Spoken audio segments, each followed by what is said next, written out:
As I bent over to do the laundry, a man suddenly pressed himself against me from behind, thrusting me forward into the washing machine. My hips were left exposed to the open air, held firmly in the grasp of his hands. I was trapped, unable to move. His large hands roamed freely over my body, sending waves of heat coursing through me against my will. Pleasure shuddered through my limbs, making my legs tremble uncontrollably. When I finally managed to look back, I saw, to my shock, that the man behind me was my father-in-law. My husband had been away on a business trip these past few days, so I had gathered up the pile of dirty laundry at home to wash. Bent over, I loaded a stack of clothes into the drum. Suddenly, a forceful push against my hips sent my entire upper body tumbling into the washer, trapping me with only the twin curves of my hips visible outside. I had been wearing only a loose nightgown at home, my white shorts faintly visible beneath. Who could this be? My mind raced through countless possibilities, but I couldn't be sure. A sense of unease crept in. I never expected the person behind me to be so bold, his rough hands gripping my slender waist, roaming over my body from top to bottom, stirring sensations in my long-neglected form until every touch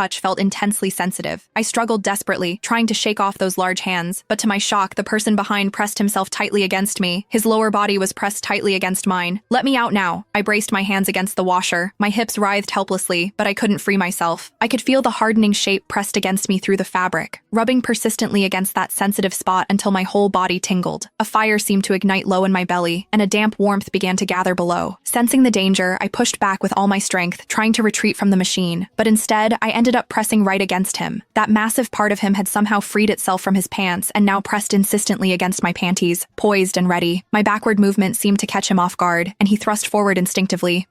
Don't. The sensation nearly overwhelmed me, my legs trembling involuntarily. I tried desperately to squirm deeper into the washer to escape his body, but with every inch I retreated, he pressed forward until I had nowhere left to go. "What are you doing?" "Ah, please stop," I pleaded in fright, yet my voice betrayed me, growing increasingly sweet and breathy. Encouraged by my reaction, he held me firmly in place, lifting my lower body almost completely off the ground. "Why are you wearing so little at home, Scarlett? Let me give you a hand." "What?" The man behind me was actually my father-in-law. My ears burned with shame, my entire body flushed and restless with heat. A memory surfaced. When I had first married into the family, I'd seen my father-in-law in shorts, unable to conceal his considerable size, and I'd often noticed my stockings in the bathroom would mysteriously end up soiled. Could it have been him? Had he taken them? The man behind me was in his 50s, yet his raw strength rivaled that of a man 20 years younger, stirring in me a pleasure I'd never known before. The fire of desire threatened to consume my reason. Clinging to my crumbling resolve, I begged him tearfully to stop, fighting against the maddening itch coursing through my body. No, please put me down," I pleaded frantically, but as he thrust again, I couldn't suppress a moan, a sound that filled me with shame. My father-in-law relaxed his hips, allowing my feet to finally touch the floor. Just as I began to breathe a sigh of relief, his arms tightened around me again. Instantly, that torturous— Click the link on the homepage to watch the full Follow Mine is up for free.